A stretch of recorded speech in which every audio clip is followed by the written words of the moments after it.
You've been feeling really tired these days, haven't you? Why don't you take the rest of the day off? Oh, I know. I'll make you dinner. I can only make curry or something simple like that, though. Well, to be honest, curry sounds very nice. I'll take your word for it. I do have work tomorrow, so would you mind if I stay in bed a little longer? My husband's kind words left me with no doubt that the rough patch between us was now in the abyss of the past. About an hour later, I ate his homemade curry and it tasted delicious. Unfortunately, no thanks to the extreme sleepiness I was feeling, I didn't have much of an appetite and wasn't able to finish what was on my plate. However, I did make a promise to my husband that I would bring some for my lunch tomorrow at work. However, the next morning, as I was waiting for the train on my way to the office, I suddenly felt a huge wave of nausea overwhelm me, and as I tried to control the dizziness, I slumped forward. My legs wobbled weakly and I fell down onto the tracks. This is the story of how a small rift between my husband and I turned out to be something far, far more serious and dangerous, and how an unexpected source of information led to the chain of events that eventually resulted in the arrest and rightful persecution of those responsible for what could have been a major catastrophe. My name is Catherine, and I'm a 32-year-old office worker. My husband, Ira, is 30 years old and works in a bank. We had been married for 3 years when this whole story started, and we had no children yet as of then. We were enjoying our time together, working hard to make enough money to live a decent married life and traveling together on our holidays. One day, Ira told me that he was about to be transferred to a branch in another region of the country.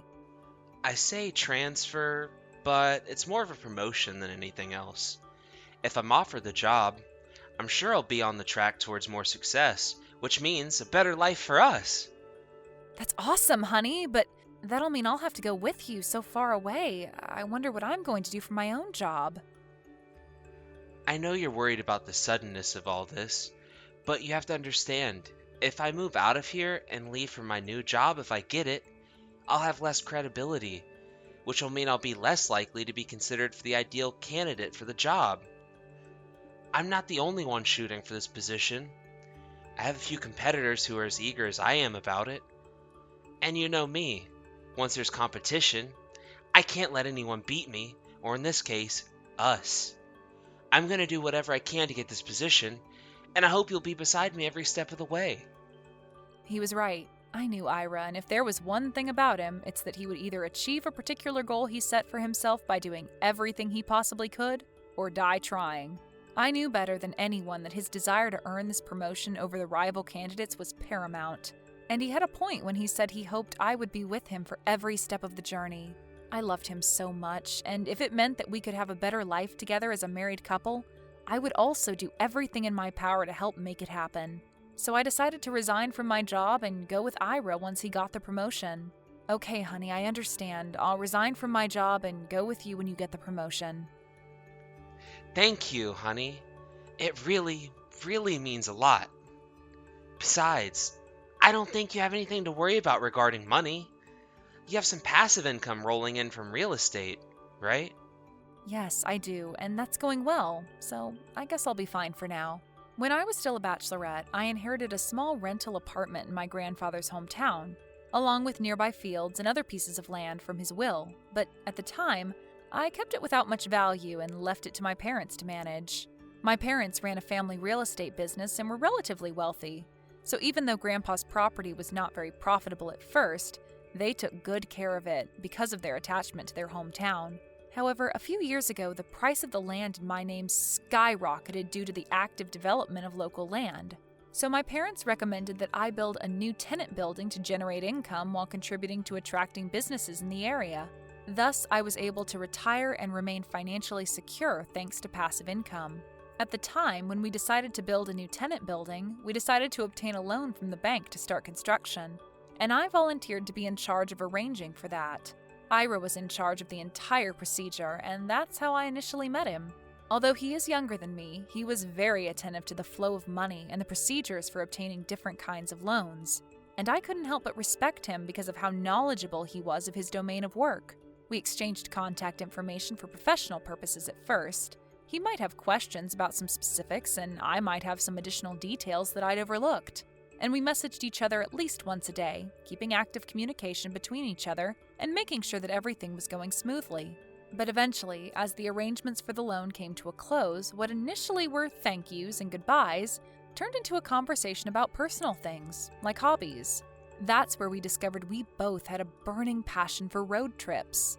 And before I knew it, I found myself texting with him late at night before going to sleep. After perhaps a week of just texting back and forth, he took it all a step further and asked me out for dinner. I accepted, and dinner went wonderfully. We started hanging out more and more until we started a relationship. 28 months later, that relationship led to marriage, and since then, Ira had become a dependable partner in both our personal and business lives. Back to the story. Soon after Ira was transferred to another company, he started working more holidays and did extra hours of work quite often. Evidently, this led to the rapid decline in time we spent together. Even regular sit-down dinners at home became depressingly rare. I'll be home late at night for a while, so I'll be going out for dinner, honey. What? Won't that destroy your health? You're right. If I don't moderate myself and fall behind here, my rivals are going to take advantage of that. Thanks, honey. I think you just saved my career. I guess I'll have to be sure to stay healthy. I'll be working on my next day off, too. Oh no, you're almost never off anymore, Ira. If you get sick from overworking, you'll never get ahead again. You know that, right? You have no idea how hard I work. I'm trying to do my best, and you, my wife, are showing me that kind of attitude? I'm honestly very disappointed, honey. This position at the other branch work was very competitive with other employees who were equally good candidates, and he was under a lot of stress because he had to work overtime every day to improve his sales performance. When I complained about how much he was working and that he ought to be resting a lot more, he turned resentful and his attitude turned cold. Since we didn't spend time together to begin with, we really couldn't find the time to sit down, talk things over, and make up. Our differences were left untreated, so to speak, and repairing our deteriorating relationship had become a big hardship for us. Our once wonderful, quaint life as a married couple had become one where we were living in a state of separation right at home. I began to wonder if I would be able to go with him if he decided to accept this better position. The thing was, I had already submitted my resignation to the company and had already begun to take over the arrangements for moving. I couldn't back out now, but I thought I would try to get him to permit me to withdraw my resignation notice somehow. In other words, maybe not going with him was the better option, and I decided to talk to my husband about it. Hey, can I talk to you for a minute? What do you want? I'm busy, so make it quick. How's the promotion going? Oh, you want to know about that? Well, it looks like it's going to be me that's going to get promoted after all. The dude that was really going neck and neck with me as the only other who was tied for first place got sick. Oh, really? That's good then. I won't have to quit my job. Huh? What are you talking about? That's not what we discussed, Catherine. It's true, we made a promise, but our relationship right now is nowhere near the same as what it was at that time. What could possibly be so different? I'm just working so hard to get us a better life. I don't deny that you're working hard, and I'm very proud of you for doing so, but I'm still trying to be your wife, who's supposed to be a loving companion in the home. What's the point of a wife following their husband if the situation's pretty much becoming one where we live separated under the same roof? Living separated? I don't feel that's our relationship at all, honey. That's just what you concluded yourself, isn't it? I still consider you my lovely wife, you know?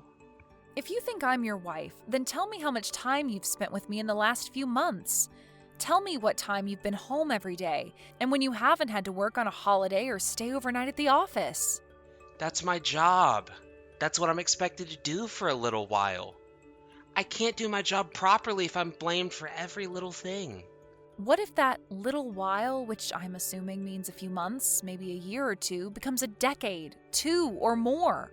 I didn't sign up for a life forcibly separated from the man I love. Anyway, I'm going off topic. The point is that I can't go along with you if you do get promoted, Ira.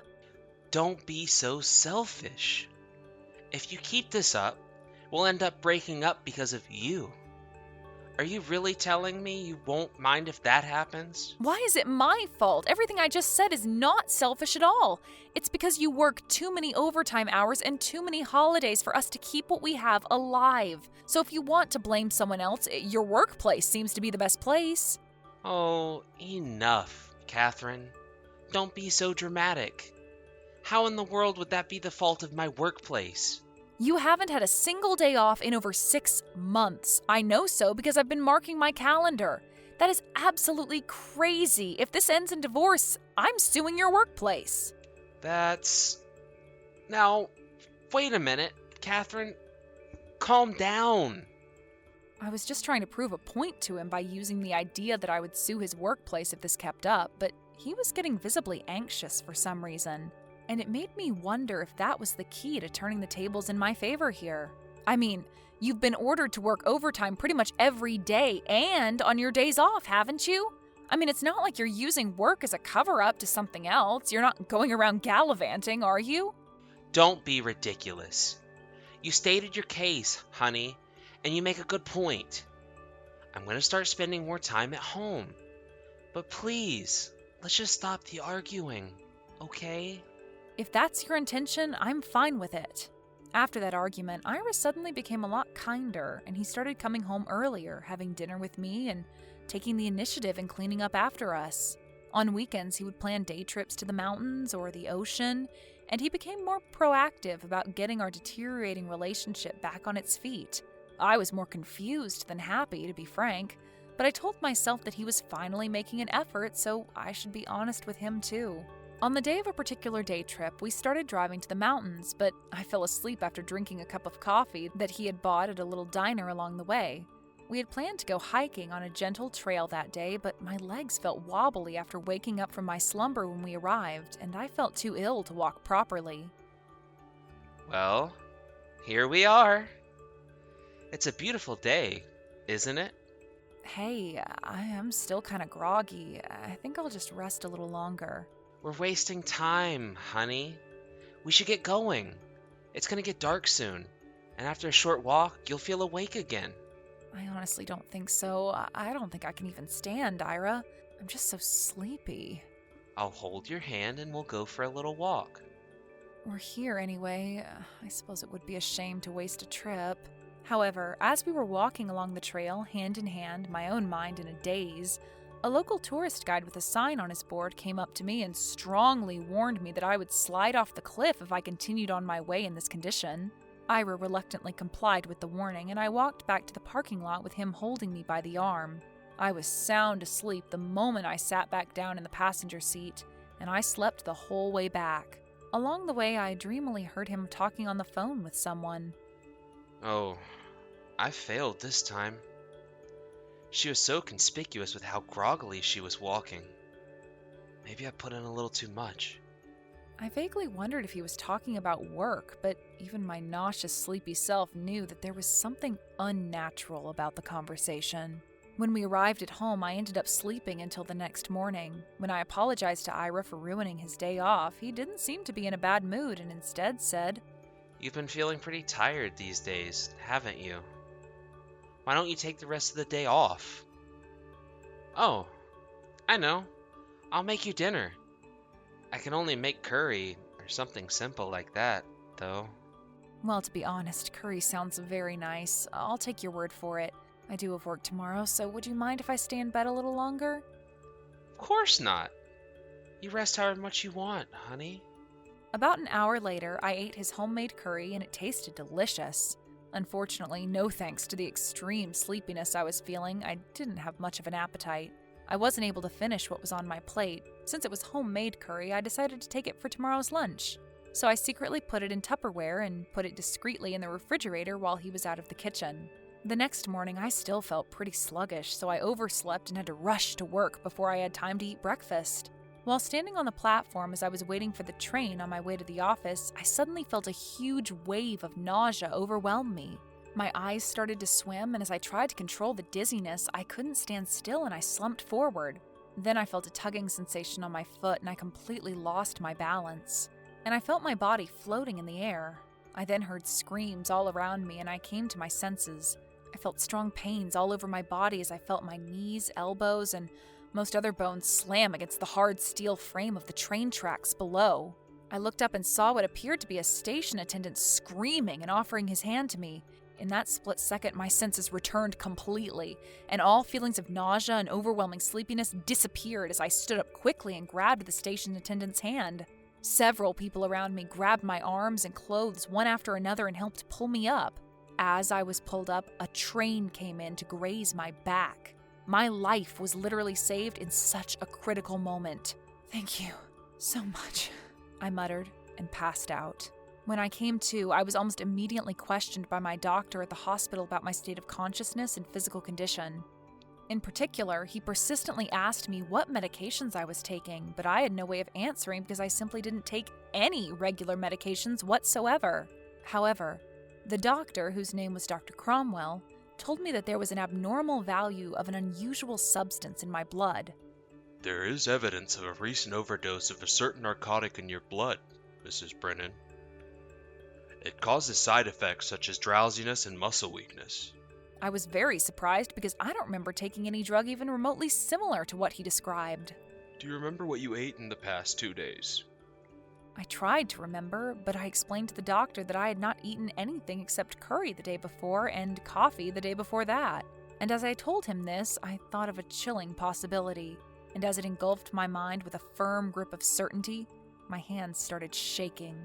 No, there's no way I was... Yes, indeed. I started feeling very sleepy and sick after consuming all the food and drink that Ira gave me. For instance, 2 days prior when we were going to hike up that mountain after I downed that cup of coffee, Ira tried to persuade me to go hiking regardless of my very obvious dizziness. If there had been no one to stop me, I might have fallen off a cliff somewhere. And remember I mentioned a telephone call that I somehow overheard despite my deep, drugged slumber? He was talking on the phone with someone in the car on the way home, and I guess the word failed meant that he had failed in his plan to throw me off the cliff. And the words, "maybe I put in a little too much," meant he had mixed in too big a dose of the drug for it to be inconspicuous. The obvious question was why? I couldn't think of any possible reason why Ira would do something so horrible. Moreover, he seemed to be in cahoots with someone else, because I distinctly remember someone tripping me as I stumbled forward on the train platform this morning. Despite my all too obvious terror towards the dawning realization of what was actually going on here, Dr. Cromwell went on to tell me, If you really didn't take the drugs yourself, Mrs. Brennan, then it's possible that someone knowingly administered them to you. And should that be the case, the best advice I can offer you is that you'd better talk to the police. "Yes, you're right, Doctor. I will." I decided to call the police to conduct numerous investigations and hopefully provide me with the truth. I explained to the police what had happened over the last 2 days and submitted the hospital test results and the leftover curry from my lunchbox that was supposed to be eaten for lunch that day. My condition steadily improved that day thanks to an IV, and the next day I was discharged from the hospital because they said I could recover at home. But instead of returning to my home with Ira, whom I was genuinely afraid of by that point, I explained the situation to my parents and asked them to come and pick me up.